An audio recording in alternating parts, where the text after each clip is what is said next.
Has anybody considered West Oaks Mall as a detention pond? And I don't think it was a joke, it was serious.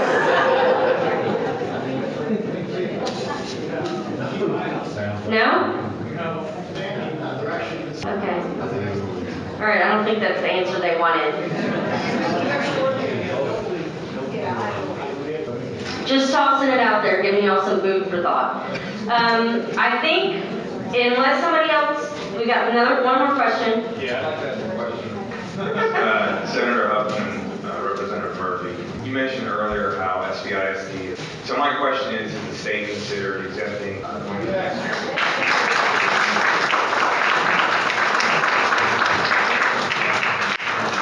Yeah, absolutely. That's an ongoing discussion. We are trying to figure out right now all the different permutations that affect us. School finance, right, because the local property tax is factoring so big, that loss of revenue is factoring into how we're going to do the next state budget. And Senator Huffman, I wanted to say, and I don't know what your thought is on this, I hope that we will get a chance to go back to special in well advance of 19, so that we can address some of these things. My concern is if we get into legislative session and we have the other 5,000 bills, kind of going for the oxygen in the room, we might not be able to address that. So this is something we are going to have to address at the state level. It's certainly of interest to us here in Harris County and some of our colleagues up and down the coast. But please understand, those districts that receive money from this area are very happy to get it, and might not be so ready to work with us to address the consequences of the storm.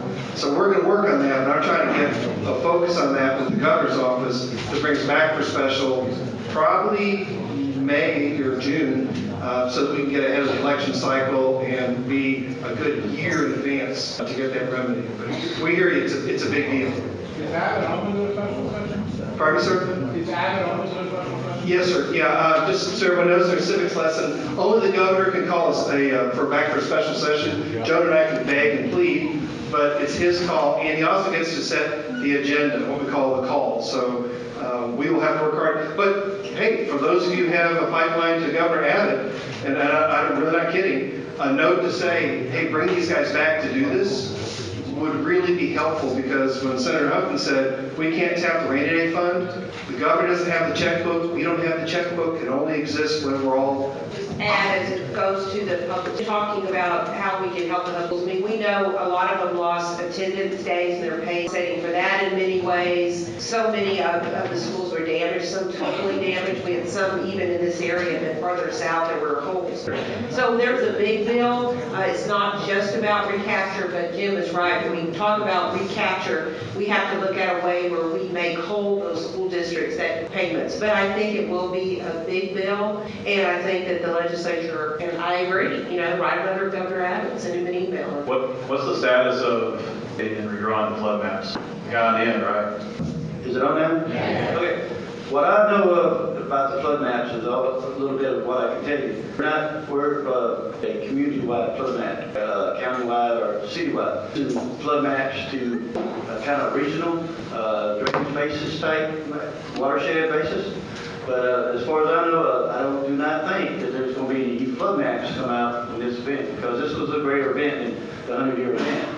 Unless there's new data to make the new flood maps. But as far as I know, there's not going to be any new flood maps based on Harvey. Okay.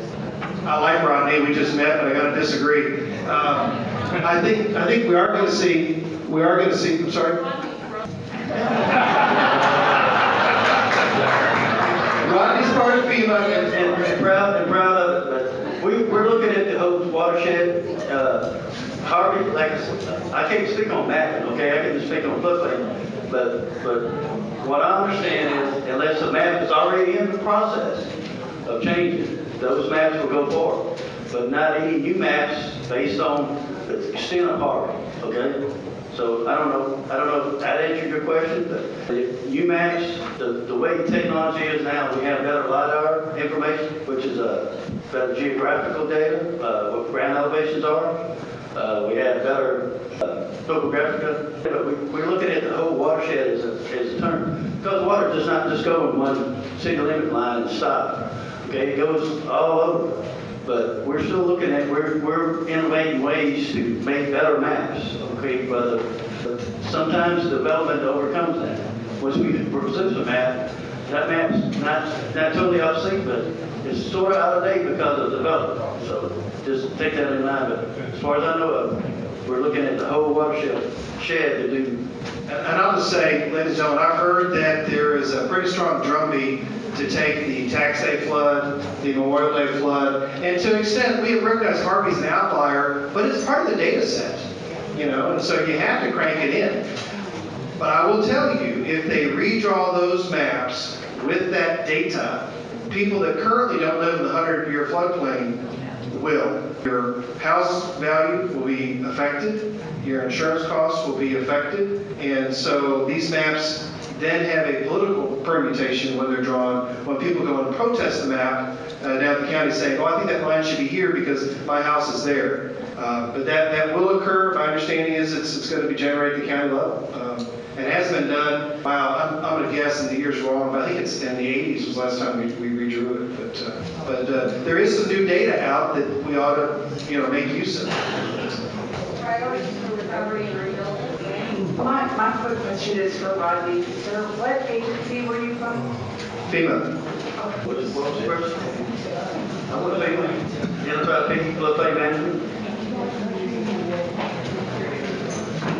Okay, if we could, all right, last one.